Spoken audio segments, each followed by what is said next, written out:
We're in the module number 2, and we're at the end of the corrosion chapter. And in the previous class, we were discussing about the corrosion control. And under corrosion control, we had already discussed about the metallic coatings. Under metallic coatings, we have studied the galvanization process. Okay, and also we have studied about the cathodic protection. Under cathodic protection, we already discussed about the sacrificial anode method and impressed voltage methods. The last type of corrosion control is by inorganic coating. Okay, so what is this inorganic coatings? It's also known as coatings. Okay, so here the surface of the base metal is converted into a compound, or it will be forming a barrier. This barrier is controlling the further corrosion, and it will avoid the corrosion for the base metal that is to be protected.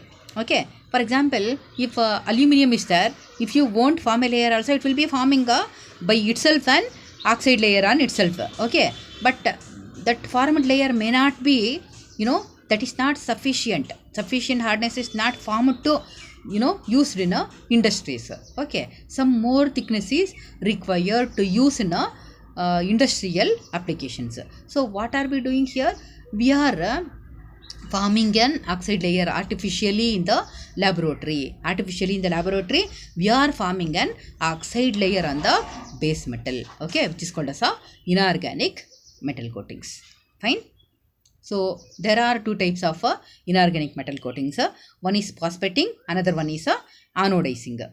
Okay, so what is the anodizing? As I said you already, the process of increasing the thickness, okay, by forming an oxide layer on a passive metals artificially in acid medium is known as anodizing. Okay, aluminum, it will form an oxide layer on itself. Okay, what are we doing? That may not be sufficient for controlling the complete corrosion for industrial levels. So what are we doing? We are carrying out the anodizing process artificially in the laboratory in acidic medium. Okay, that is formation of an oxide layer on aluminum. Al2O3 will be formed on the base metal to be protected. This is the electrolyte bath. Base metal aluminum will be taken here, and an inert electrode will be taken, and the electrolytic bath consists of a chromic acid and H2SO4 mixture. Fine. See, these are the conditions. Okay, first of all, the metal to be protected is degreased. Okay, like we discussed in the galvanizing process also, thoroughly it will be degreased by treating with any of the organic solvents, and it will be washed with lukewarm water and dried, and then it is subjected to the anodizing process. As you had seen in the diagram, the anode is aluminum and cathode is any inert metal like graphite will be taken. Electrolyte, the mixture of sulfuric acid and chromic acid, and the voltage required for this process is around 40 volts, and the process will be carried out at a temperature of around 35 to 40 degree centigrades. Under these conditions, the reactions which are taking place in the electrolytic bath are this one. Aluminum reacts with water to form alumina with the liberation of electrons and H plus ions, and at cathode the H plus ions will be accepting the electrons to form hydrogen.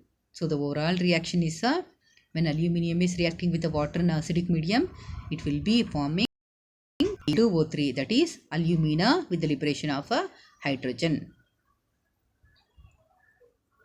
Okay, so in this process the anodizing of aluminum, which is carried out by passing the direct current in the acidic medium. Okay, the electrolyte medium consists of a mixture of chromic acid and H2SO4. So in acidic medium we are passing the direct current. Okay, and then the oxide layer will be formed due to the progressive oxidation of the metal. Okay, and this formed oxide layer will be protecting the base metal from further corrosion.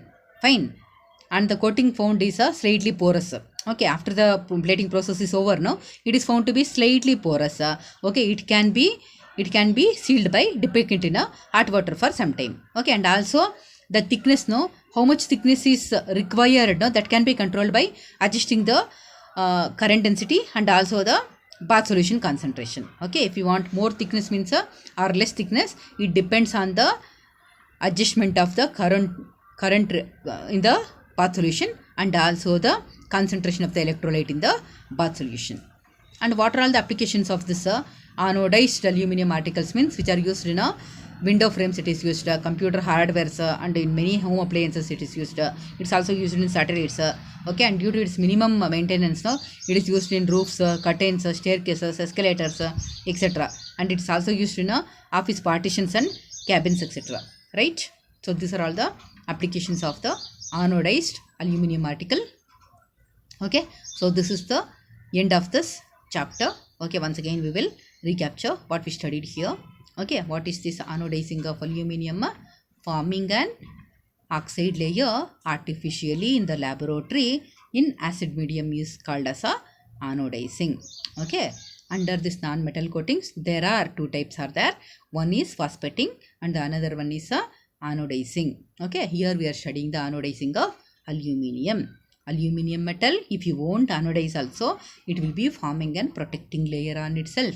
That will not be sufficient. That formed layer will not be sufficient to use the same metal in industrial purposes. So what are we doing here? Here we are making or we are forming a thick layer on aluminum metal. That is called as a anodized aluminum metal. How it is carried out? In an electrolytic bath, aluminum will be taken as a anode and the cathode taken here is a metal like graphite will be taken. Okay, and we have to take the electrolyte, that is a mixture of chromic acid and H2SO4, and we need to use around 35 to 40 degrees of current for this process and is carried out around 35 degrees of temperature. Okay, when we take all this prior, what we have to do, we need to remove the impurities which is present on the article to be anodized, and it is washed with lukewarm water and then it is taken in the electrolytic plating bath. Under the provided conditions, what happens is aluminum will be reacting with the water content of the electrolyte and will be forming alumina Al2O3. That formed Al2O3 will be forming a thick layer on the metal to be protected. So on aluminum we are making a thick layer of Al2O3. Okay, and that formed layer will be protecting the base metal aluminum from further corrosions. Okay, so due to this property it is used in all these applications what I said. Okay, so this is the end of this corrosion chapter, and in the next sessions we will be starting with the metal finishing. Okay, and as usual remember the electrochemical series. Okay, in this chapter we discussed almost the same metals in different ways. Okay, in corrosion factors affecting rate of corrosion, we are studying about the metals. We are taking the metals which is present in the electrochemical series.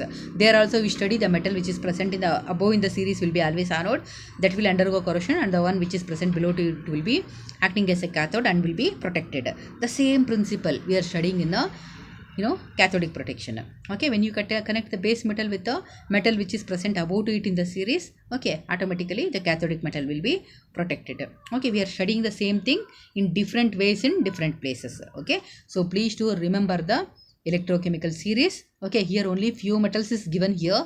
Okay, which we are taking as an examples in our syllabus, only that is given. Okay, it's a very big series of elements. Okay, electrochemical series is a series of elements, okay, which are arranged in the increasing order of their reduction potentials. Okay, and when we go from top to the bottom in the series, the reactivity will be decreasing. Okay, lithium, potassium, magnesium and all highly reactive. At last gold, silver and all they will be least reactive. So please do remember the electrochemical series. If you remember the electrochemical series for this corrosion chapter, it will be highly useful. Okay, so we will be meeting with the next chapter in the next session.